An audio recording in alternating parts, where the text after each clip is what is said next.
Hello everyone, welcome to the Up podcast. Today we will talk about the Ielts exam, how to improve listening, writing, reading and speaking. My best friend Parmis will try to answer the most frequently asked questions and share her personal experience of passing this exam. Take your seats, let's go.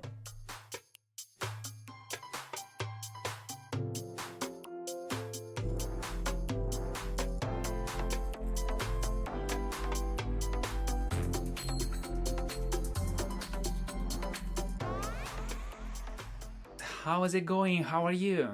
I'm fine. I'm so good. What about you? The same, feel gorgeous. So, are you ready to spill some tea on this topic? We are going to talk about IELTS exams today. Yeah, I'm excited to be here and let's dig in. So, the first question is why is this exam so popular and why do so many people want to take this exam? Well, people flock to the IELTS exam for a bunch of reasons. Firstly, it's like a golden ticket for anyone looking to study or work in an English speaking country. And everyone from universities to potential employers trust it. It covers all the bases. It has four skills: reading, speaking, listening, and writing. So you really get a full picture of your English skills. Let's not forget that acing the IELTS can be the key to unlocking all sorts of opportunities, whether it's studying or immigrating or just leveling up your career path. So that's why it is so popular nowadays. And how long before the exam should students start preparing? Right. Well, think of it like training for a marathon. You wouldn't start the day before, right? So, giving yourself a few months to prepare is a smart move. It gives you enough time to get familiar with the test format and brush up on any weak areas. And you can build up your confidence too. But you know what? Everyone's different. Some folks might need more time, others less. So the key is to start early enough that you're not cramming at the last minute, but not so early that you forgot everything by the time the exam rolls around. It's all about finding the sweetest spot for you.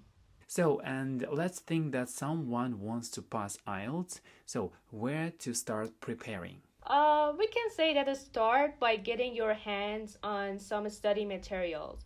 There are tons of books, online resources out there. Like for me as a librarian, I have tons of resources for the IELTS exam, like mindset for IELTS, vocabulary or grammar for IELTS. But here's the kicker that even the best books won't work magic on their own. That's where having a teacher is necessary. Then you will figure out which areas you need to focus on most. Maybe you're weak at reading, but you need some help with speaking. And I'm sure that with a solid plan and a teacher to guide you, you can tackle one or two skills every day. And don't forget to mix it up with practice tests. Like Cambridge and real world practice too. Like as we have this platform, Hello Talk, you can chat with English speakers. And I think it's best. What do you think about Hello Talk then? This is the best place because they have lots of live streams, voice rooms, so and people 24/7 practice languages. This is an amazing place for learning languages. Hello Talk. So, Parmis, what do you think? Is it better to prepare on your own or with a teacher? It really depends on your learning style and how much guidance you need. Some people thrive with self study, while others benefit more from having a teacher to support and feedback. Like for me, I had a private tutor who really helped me with all the four skills. She really corrected my writings. I rephrase that. She usually corrected my writings and pointed out my mistakes, which was really useful. So both ways can work as long as you stay committed and focus on your goals. For example, if you actually dream to achieve a higher score like 6.5 or 7, you really need to stay committed and focus on that and figure out what works best for you and go for it. How is the exam conducted and what can you bring with you? All right, picture this on exam day. Um, that you will head to the test center. You're in a car or a taxi listening to our podcast for sure, for example, and to just get ready for the listening part. And when you arrive, you show them your ID and you will directed to your assigned seat where you tackle each section of the exam one by one. And you can only bring a pencil, an eraser, a bottle of water, and a snack. So, it's like a marathon, but with listening, reading, speaking, writing instead of running. And just remember to follow the rules about what you can and can't bring. And for sure, just notice that no cheat sheet allowed, for sure. So I think that we have to take a break.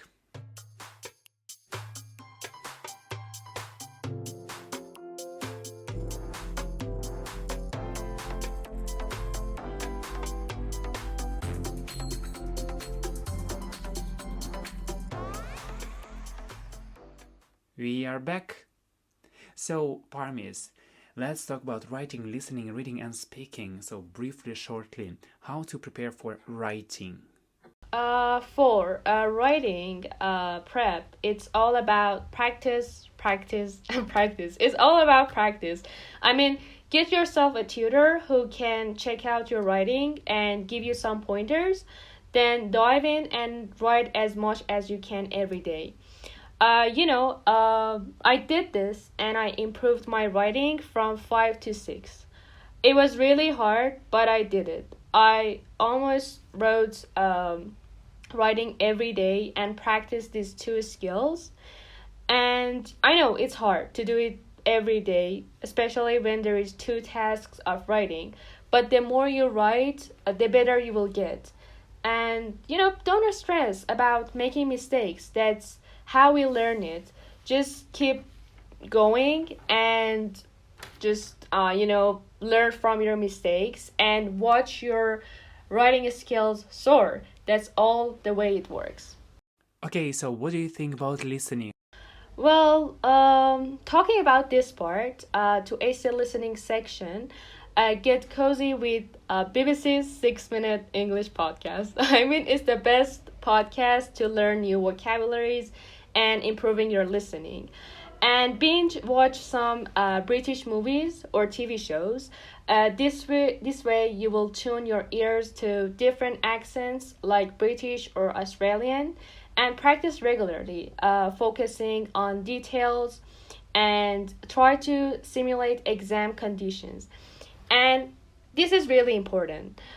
Avoid locking yourself in a silent room when nobody's there, and instead find a spot with a bit of background noise like a cafe, I don't know, a bustling park, or in a dining room in your house.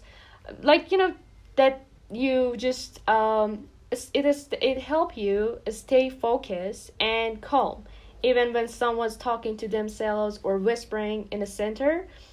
And soon enough you will be crushing those listening tasks like it's nobody's business. How to prepare for reading?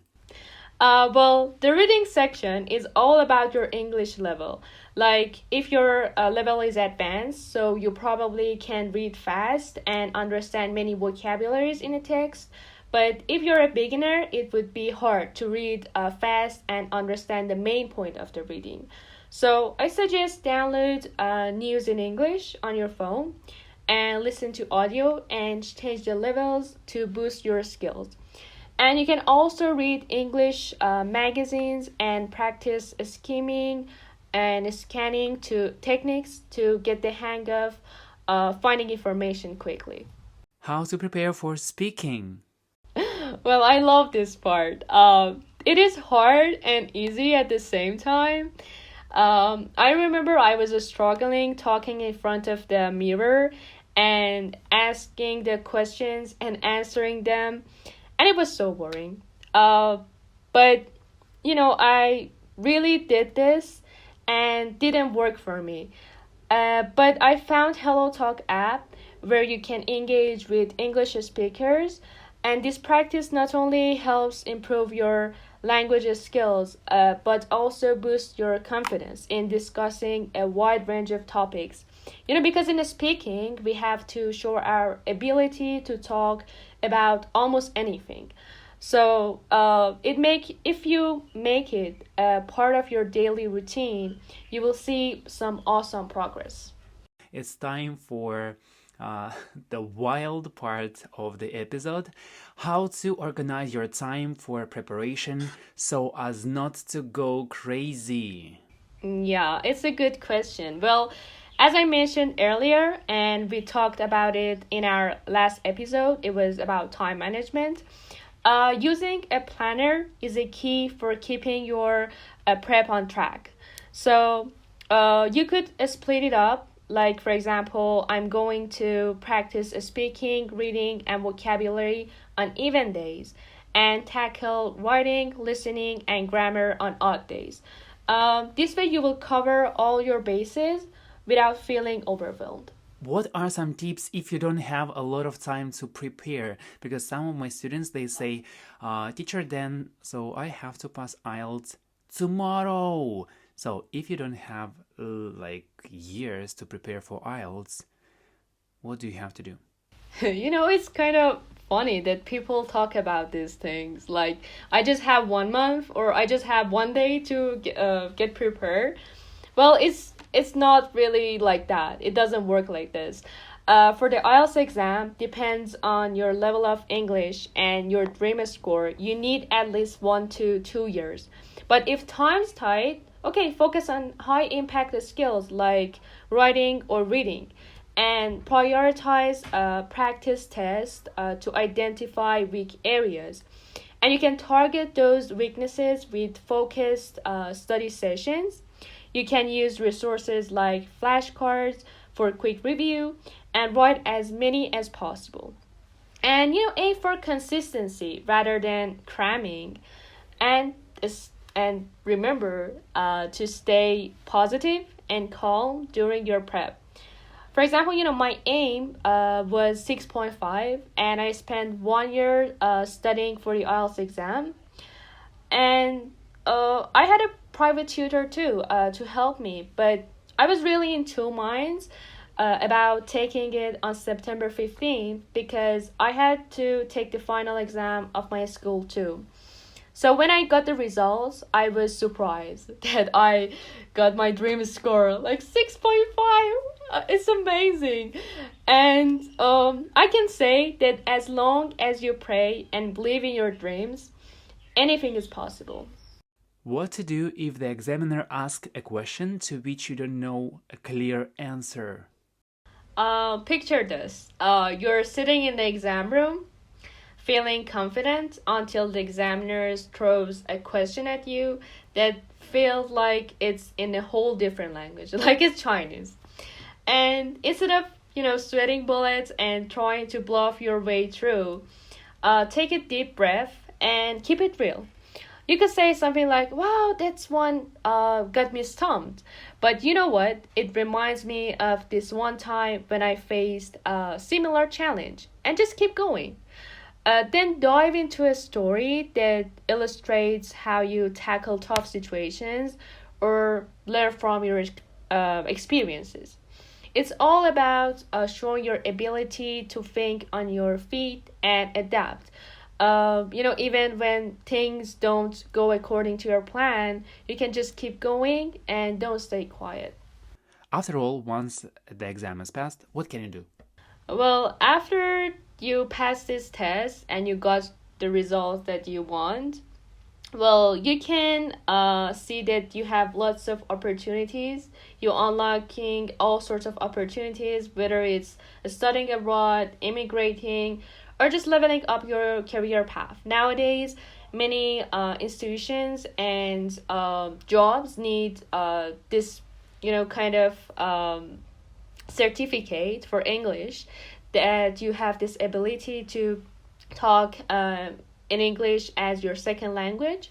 So I think that these are the perspectives that it opens to you when you take this exam.